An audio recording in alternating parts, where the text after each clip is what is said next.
Hi there. I'm really hoping this is working. Let me try this. There we go. Okay. Oh, let me do this. One day I'll be really good at this. One day. Hi there, everyone. Hope all is well. I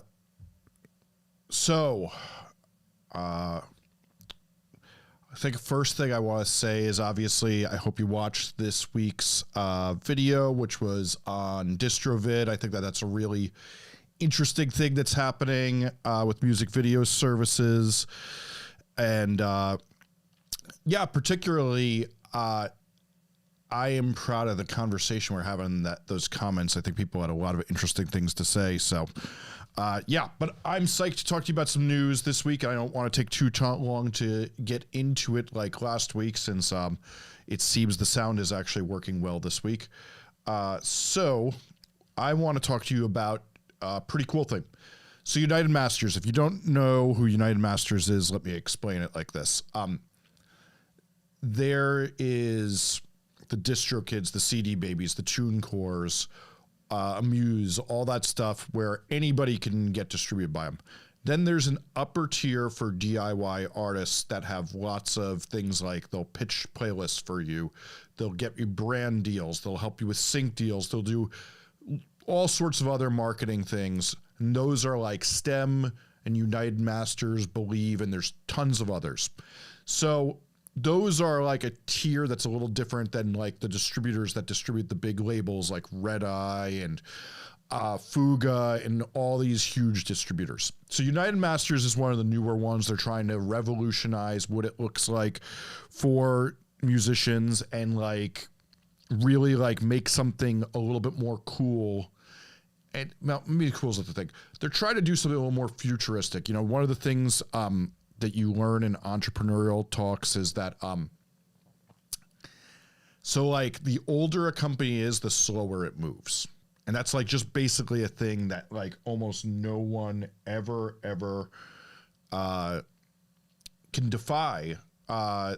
It literally is like every time I work at a place that's an older company compared to a younger company, it's insane how much faster you can get things done in a newer company and how little red tape there is. So they're trying to modernize things, and they're doing a really cool thing here, I think, which is that one of the biggest plagues in music today is that selling beats is part of when everybody complains about the 60,000 songs that are released on Spotify a day, which is really 23,000 if we go back to 2 weeks ago's talk. A lot of the reason for that clogging of, making these music streaming sites junkyards is that everybody buys the same beat and some guy sells it to 200 people. And then they mostly don't get uploaded because Spotify detects them as being a copy of another copy of a song that somebody's copyright, and then they get denied. But so many people are buying fraudulent beats, they can't track down the person they bought if they're buying it off YouTube. So United Masters is trying to modernize that, and they're kind of doing it what looks to me like trying to make it so that there's actually a good way to sell beats. You're able to customize your contracts so you can sell them in a really nice way where you get properly paid for royalties. You can make agreements. You could just set your own terms, all sorts of things like that. But then also they're selling sample packs, much like what Splice does with artists. So I think that's a really, really cool thing. I think other people have tried this in the past. There's BeatStars that have done this, but like it looks like this may be the one that makes it stick. As we know, with any platform, it's usually 4 times a startup will happen before, 4 times minimum. Sometimes it's 40 times before you get the one that hits. There was 40 social medias before Friendster, and then MySpace really made it happen, but we all know Facebook really dunked on them, and now Facebook's dying. But one of the reasons that it looks good is they really got top tier talent. They got Hit Boy, Turbo, Sham Sack Pace, Joseph, Kato on the Track, and David Morse. They got real heavy hitters here. And, the people at United Masters are smart. So I think that that's going to be a good thing. All right, let me get some water and I'll talk. Actually, let me finish on one thought on that.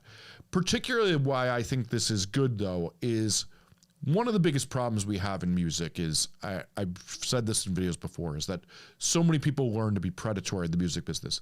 Everything that cuts down on predatory behavior makes it so artists are less disenchanted with music and like that they have more faith than they do. I love the idea of this because it will embolden artists. All right. With that, I got to make sure I can get this to play, so you guys are going to bear with me for a second.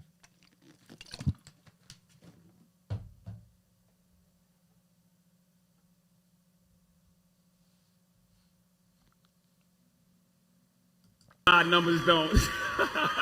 But they do. These underground stream farms are so embedded in today's music business that the entire industry has been compromised. Unknown artists are using them to get signed. Labels are using them to keep artists hot. And the fans are unknowingly supporting it all. Even the most successful artists in the world have one foot in the black market. Streaming farms are usually run out of developing countries overseas. But it's grown to the point that I was able to find one operating out of a storage unit in New York City, of all places.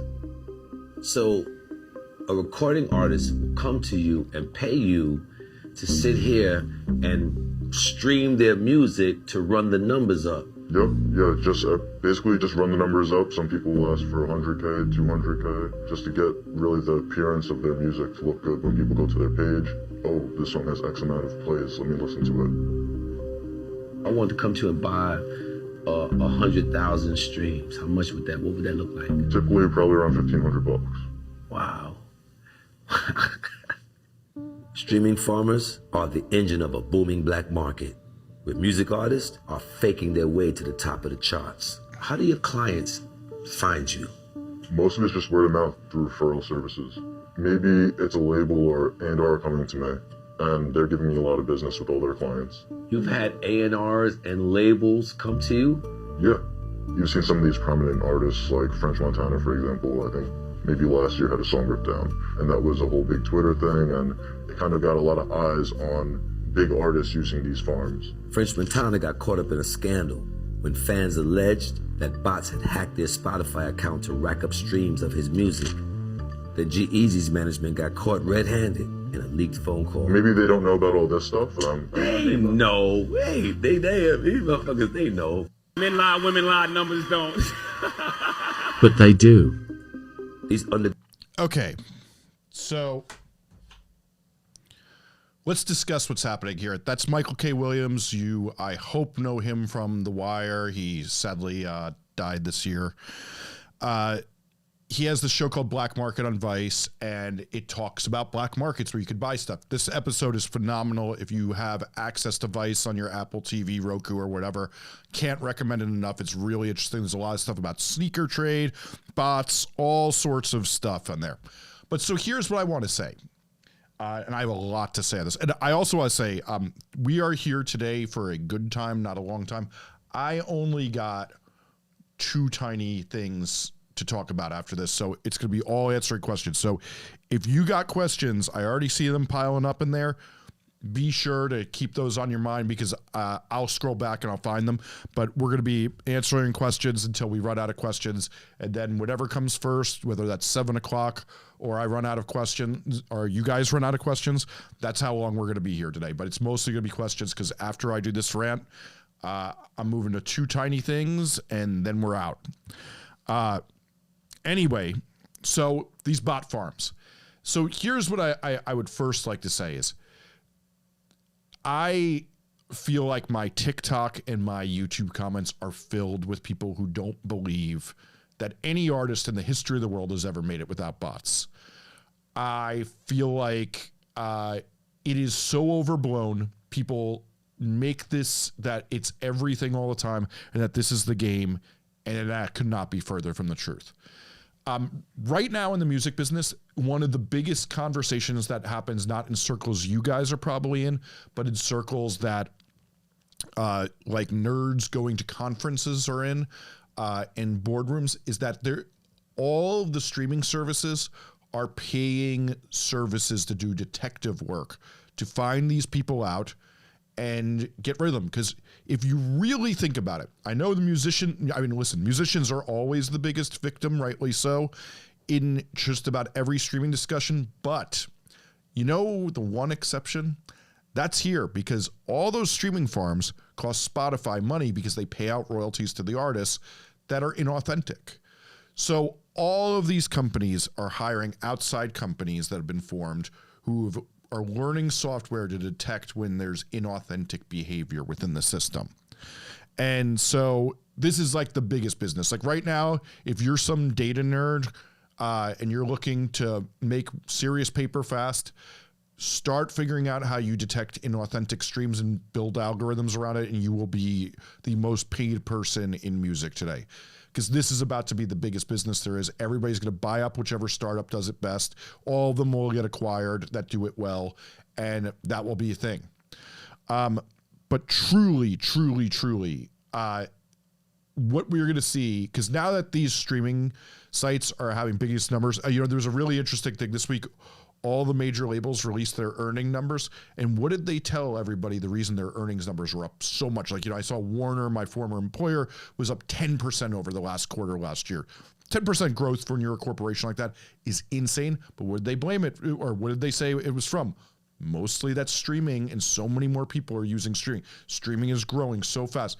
So they don't need to have their numbers inflated anymore. It's kind of like, there was this point where Twitter threw off a lot of the bots because, one, they were getting blamed for Trump winning the election, which was a lot of bots. I'm not saying Trump only won for that. I don't want to get into politics on here. I do that enough in my life. Don't fucking at me at all. But Twitter, no denying, had tons of bots, tons. And so they threw them off because they're like, all right, we have enough users. We don't need to lie anymore. These companies for a long time relied on bots making their streams look better, their user bases look better, and they're finally at the point where like, this is costing us more money than it is a good look for us.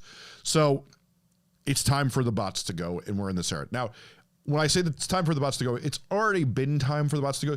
There's lots of easy ways that they would catch this before. Like, particularly, I don't know if you all remember, Wolfpack did this thing where they had their fans stream like the silent record. Then there's just people who are dumb enough to set up 10 computers on 10 different accounts and put the same song on repeat. That does not get you plays. Like, it'll get you some plays, but it gets almost nothing. So like, they've been cracking down on this, but now one of the things you got to realize, like the craziest thing with some of these bots, I've actually had this happen to my Spotify account. I have a couple different Spotify accounts for like different jobs I'm at. Like we have to have the one for here, one for there. One of my accounts got hacked. And I started to see that it would like all my like recently listened to would be like really bad EDM songs. And it was because a bot farm bought my password from one of those things like, let's say Target had my password and it got hacked. They bought it. They tried it on Spotify. I had the same password on Spotify as I did Target. And next thing you know, they're listening to some terrible German GABA techno all day and driving up streams. But what made my streams look authentic and why they would count is because then I'd go listen to something totally different all day. And so it looked like these were real uses. So this is like how sophisticated it is. It's not usually just this bot farm where this guy's using a ton of VPNs. They have very, very calculated ways of doing this that are absolutely insane. Like sometimes you wouldn't even believe that they're real, but then when you see it happen to you like I did, you're like, oh, damn. And you hear about this all the time. Like when I listen to interviews with the people who are making these services to detect inauthentic behavior, this is what they're talking about. So what I would say is this, it's always been bad to buy streams. You can get caught. Spotify will shadow ban you. I've seen so many things. The other thing is too, is it destroys your fans also like, because your fans also like just become the people who bought the bot. Then your algorithms are messed up. Your popularity score can never get fixed. Buying bots has always been bad. But some people obviously could figure out authentic ones. Like with French Montana, he's so popular that he was able to get over the hump of the inauthentic plays aren't going to mess up his bass. They're just going to augment it and lift it up higher. But for you who has no streams, well, not so much. So point being, the death of bot farms is to come. This video is getting, I mean, it has 103,000 likes. That means it has probably 10x that in views. It's getting a lot of traction. A lot of people have asked me about this. Got to remember, Michael's been dead quite a while. This is a little old, and the days are numbered on this guy's bot farm. Anywho, let me get some water and I'll go to the next subject.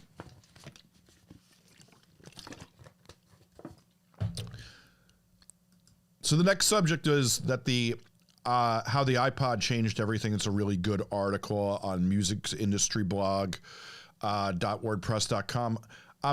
But what it's talking about is the iPod. Apple officially discontinued it yesterday. So we are out of the iPod era. Most people would not have noticed, but I did want to acknowledge that since this is what's the week in music business, and that's a significant marker. But it's like one of those things of like, a lot of times when there's a significant marker, it's not, the technology is not very significant anymore. Okay, this is another thing I wanted to talk about. This is a little bit more in the music marketing, promoting yourself type of vein here. How to share clips on Instagram from Apple Music, Spotify, and more. Instagram now has integrations with Apple Music, Amazon Music, and Spotify. The new feature enables users to share 30-second song previews in a chat window. Here's how it works. So here's what I like about this and what I wanted to say about this is this is cool. So I've told you all, like, one of the best things you can do on your release week is like go through your Instagram, all those people you've struck up conversations with, check in with them. First say, hey, what's up with you? Let them tell you what's up with you. Engage with them. When they ask what's up with you, be like, we just dropped a new song. Well, now you can make it really easy for them to stream it by using these things. Like send over that Spotify stream, help drive it up. Hopefully they share it. Then a bunch of their fans share it. Maybe they send it to a friend. This is a really nice new good advent that I think could be really, really good. Just makes things easier. Every time you give less friction and make it less difficult for people to share your music, the more likelihood it gets shared. There's very, very few good things that happen in this world today. This is one that's good for musicians. I wanted to highlight it. Okay, I'm going to get into your questions now because, frankly, this was a slow music business week, and your questions are usually more fun. So let me get back up to the top of the chat, and I will get in there. So Nano Magic asks, is United Masters working well? Yeah, they're killing the game, particularly in hip hop, but they're expanding to other genres more. They are doing really, really good. I will probably I have a friend who works there. I should say, like, you know, I mean, I trash my friend's services all the time, so I don't have to do a full disclosure. They're not happy about it many times. But this friend is like one of my really good friends, and he'll probably come on the stream at some point. So hopefully we'll do that at some point when I start having guests on here, which should be pretty soon. I feel like I'm getting the hang of this. I mean, it only took like 2 minutes for me to get the stream up this week instead of like 8 last week. Live IRL fan asks, what are the owners of playlists like Redlist doing to dominate the playlist game? They get millions of views on their playlists, and they send ad traffic to the playlist. Okay, I'm going to be honest with you. I don't know who this is, so I'm going to look it up on Chartmetric, which you guys are going to be able to see on the screen right now. One of my favorite things is that Chartmetric does not care when you just look up things on here. So, name was Redlist. Okay, playlists.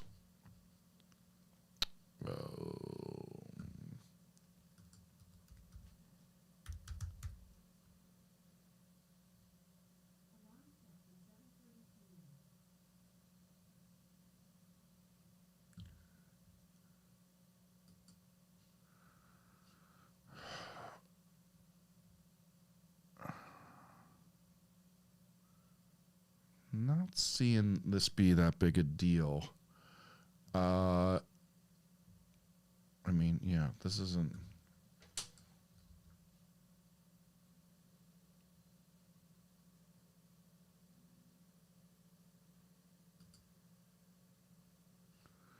Why don't you pop a link in the chat and I'll come back to this question.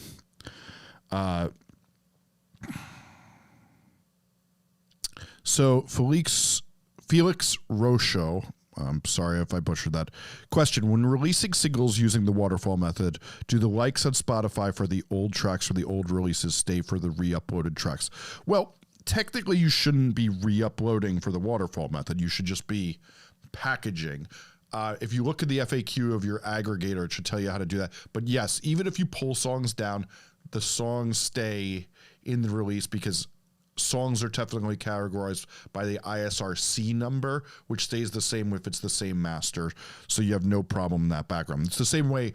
Here's a good example. One of the groups I work with, who I'm not allowed to talk about from whatever, we've switched distributors 3 times in the last year, and we re-upload the records and all the numbers stay the same.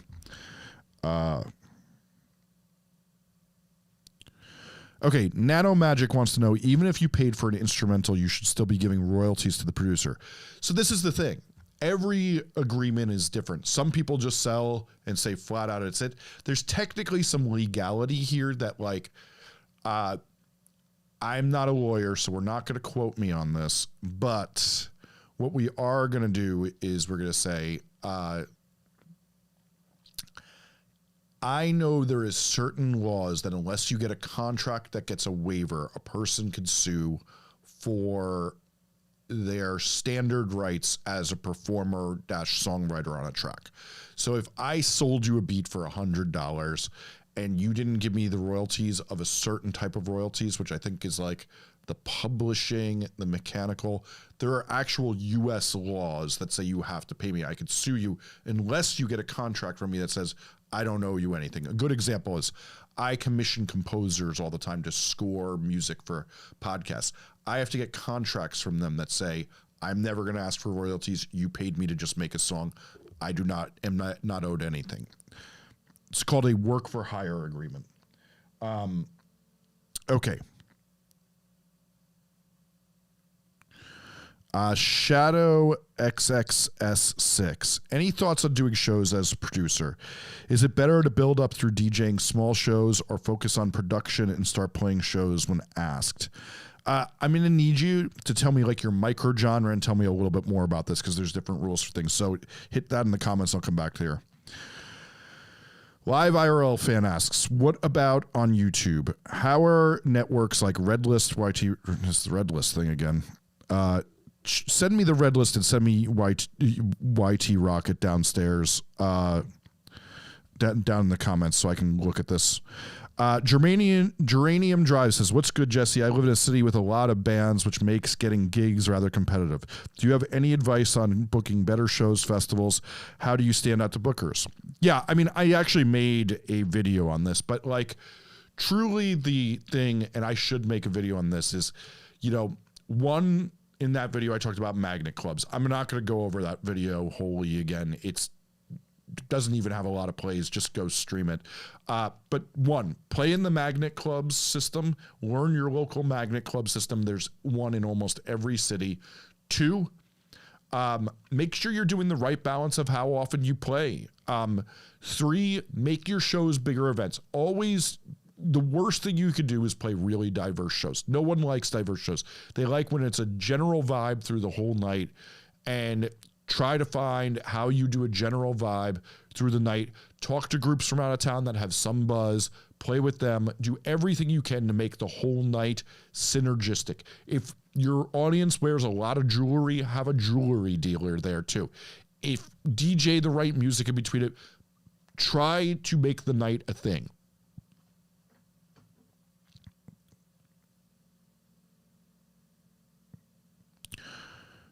Okay, so I'm seeing here,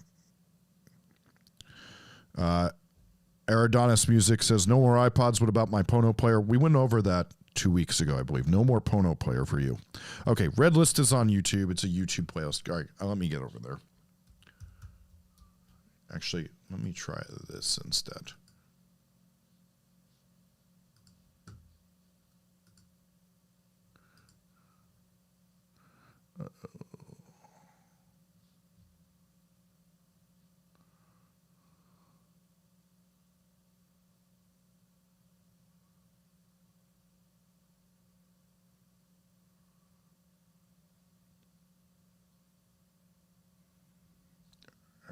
let's do this. Red list.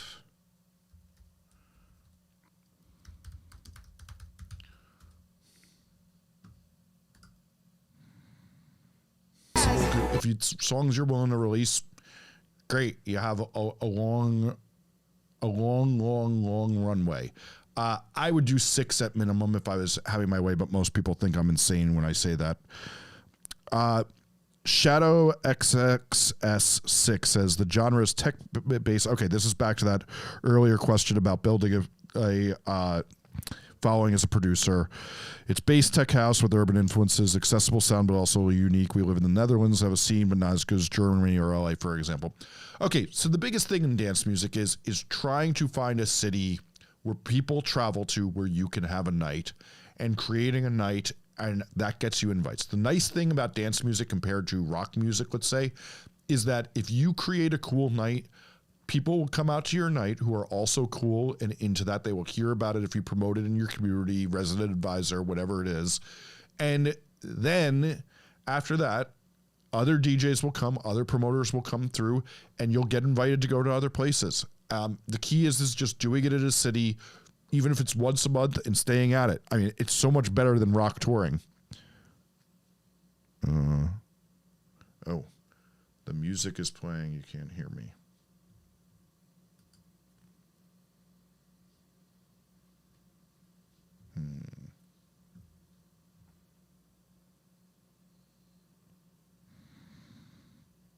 Oh, that was when I had the thing.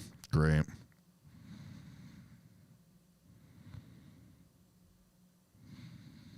Yeah, I really got to be a better way to monitor this thing.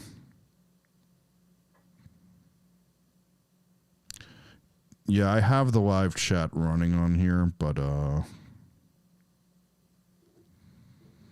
unfortunately, I don't see it then.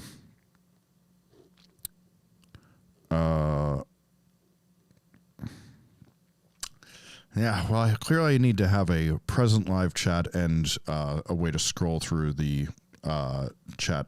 Okay, let me see if there's any other questions. If it's not any other questions, I'm going to end this. But so if you have any more, let's get it. I'm just going to make sure I didn't miss anything.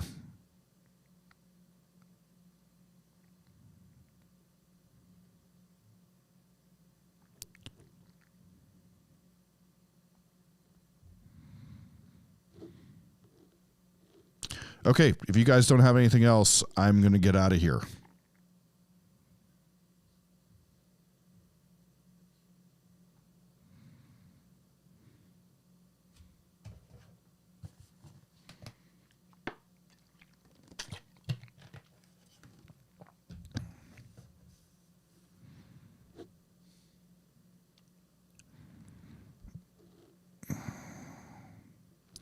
Okay, 11VX, do I need to sign up for a PRO Sound Exchange publishing admin? Yeah, you need to think of it this way. You always need to either have a PRO, which is BMI, ASCAP, CSAC, or you can do that yourself, but you shouldn't, which it's dumb to do it yourself at any stage until you get to be pretty big. And then you need to sign up for Sound Exchange too. Okay, the switching distributors person wants me to re-answer. Okay. Okay, how many songs you recommend to have written, recorded with music video before the first release for new artists? Ideally 6 would be my favorite, but almost every label I know wants you to have 3 songs mastered and 3 videos done before they even let you start promoting. As far as switching distributors, you're going to lose streams for a few days. That's a thing that has to happen. There's no way around it.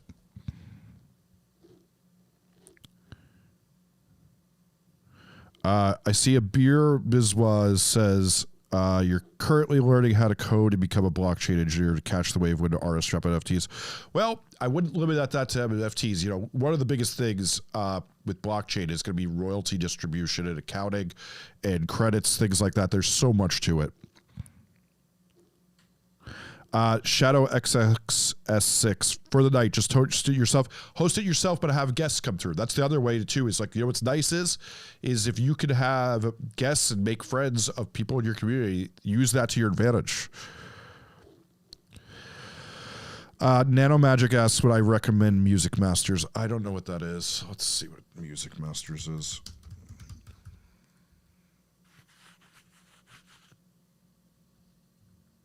I don't think it's that. Yeah, I don't know what you mean.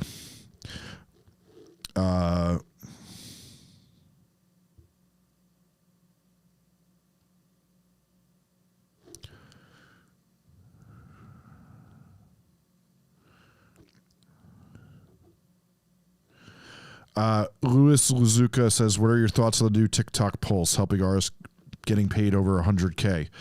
Yeah, all these TikTok things are very strange about the way they pay, like the creator fund, all the stuff.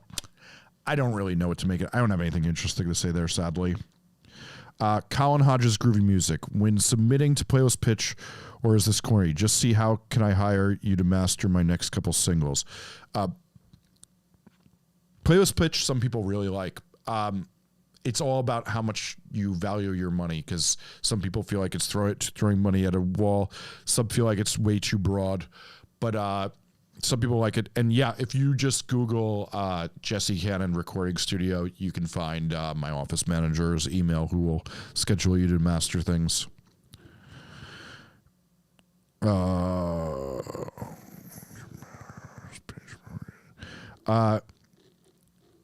Hugo Jawad says, how can you market your band artist page before even releasing a song? You shouldn't, because there's nothing to market. No one's going to find that interesting. You got to think about this all the time. What value is to anybody to go to a page with no music? There's no value to it. I made that video on how to start up a new music project. You should watch that one. I get into that a lot there.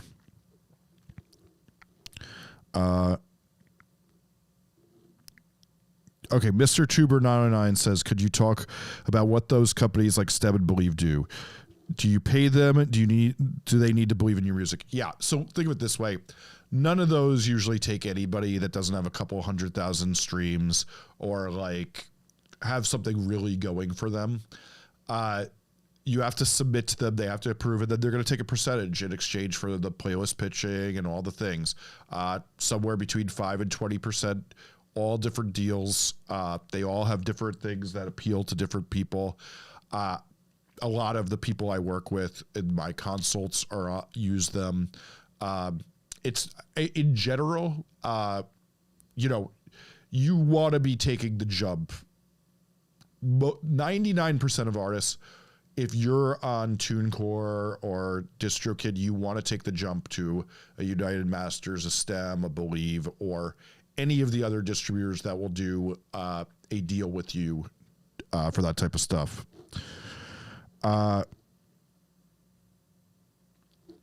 Louis Lazuka says, how can we support you? Do you have merch to buy or music to stream? What can we do to help you? There's super chats in here. At the bottom of every one of my videos, there's a thanks button where you can send a tip. In general, though, I'm going to be honest, guys. Like, I'm not going to say I don't like money, but I care much more about you sharing my videos. That's the best way you can always help me, is to share what I do. And truly as well, like, yeah, that is, I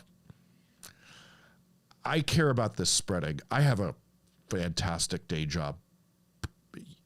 Not to brag, but like, I'm really fulfilled with that money. Share the videos, make friends with people, make friends with other musicians, and tell them they should watch it. That's the best way to support me. Do you have any recommendations or our Adonis Music says, do you have any recommendations for running a podcast to help grow your community in your town? I want to start a podcast with guests from the local music scene of Vancouver to help grow things. Yeah, that's a great idea. Honestly, the best thing you could do is have guests on, tag them on social, encourage them to share, give them social assets, and do a good job on the podcast. Podcasts market themselves when they're good and people share them. Sada says, are you able to tell us the song you've worked on that you're the most proud of? I don't think I have a single song, but I mean, I got to do a record with The Cure. Nothing's probably going to top that in my life. What else am I really proud of? Yeah, I think that's kind of it. That's the top thing. Nano Magic asked, you were asking if I recommend United Masters. Yeah, I do. I think they're a great company. They do great work for artists. They break artists all the time. They get artists lots of money. That's the other great thing about them. Lil Witchy, do you think it makes sense to purposely stir up controversy to get more people talking about you? I love responding to comments, but people telling me it's a bad promo, but it gets me plays and follows. Yeah, I'm going to be honest. Like, this is one of those things that, like, it's true that, you know, negativity online is currency. And I think, you know, the one thing you have to remember is if you stir up shit for the sake of stirring up shit, you're going to end up saying stuff that gets you canceled in this type of world. But if you know how to navigate that to not do it, well, yeah, controversy goes far. Kind of like Island Boys with actual good music behind it. Well, if controversy is just looking like an absolute dumbass in that case, that does seem to work. I mean, if they were talented, they'd be one of the hugest stars. It's the same as I mean, listen, Bad Baby had the chance to be one of the biggest artists. She just put out mids tracks. I even thought some of them were pretty fun, but like they're mids. And like, you know, if the Island Boys had came out with a fucking bop, the Island Boys would be huge.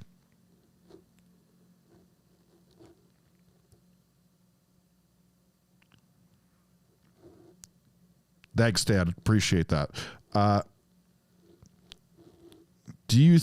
Hugo Jawad says, do you think it's possible to become a successful banded artist while staying anonymous? I think it's possible, but it's very unlikely. Like, you're just stacking the cards against you even more. Louis Lazuka, what are your daily essentials that are the 10 things you can't live without? I'm a really spoiled person. The 3 computers around me, I get annoyed by the slightest inconvenience. Everything. I mean, I fucking drink milk water. I mean, I'm the wrong person to answer that. I'm terrible, indulgent person. Okay, that's the end of the questions. I'm going to shut this thing down if I don't see another one in 1 minute. This has been very fun.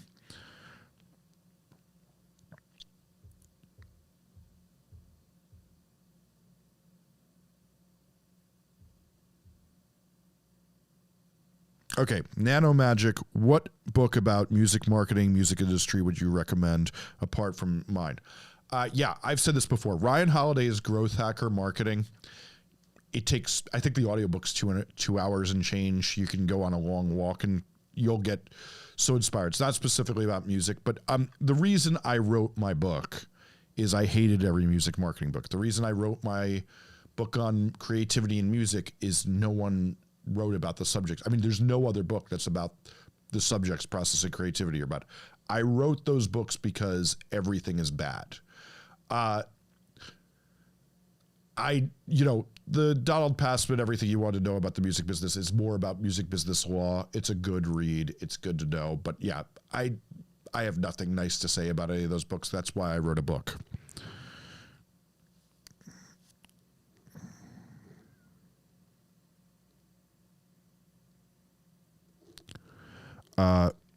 Mr. YouTuber says, damn, United and STEM only work with you if you have a lot of traction like a label. What if you need help before your first release? The people who are worth working with want to see that some potential has been reached. There's no way around that. Hugo Jawad asks, are playing gigs still the best way to market your band? Absolutely not. The internet's a million times better than gigs. If you can do work on the internet, that's way, way, way better. Live music does have this thing that you hear it loud, you hear it with a community of people, it makes you feel it way more. But truly, aside from that, that is it. Like, other than that, you know, it's just not effective. You can do so much more on the internet. My book is linked in the description of every single video. G. Daniel says, acoustic guitar, it's real. Best way to start promoting and where. Not a genre I know very well. Okay, that's the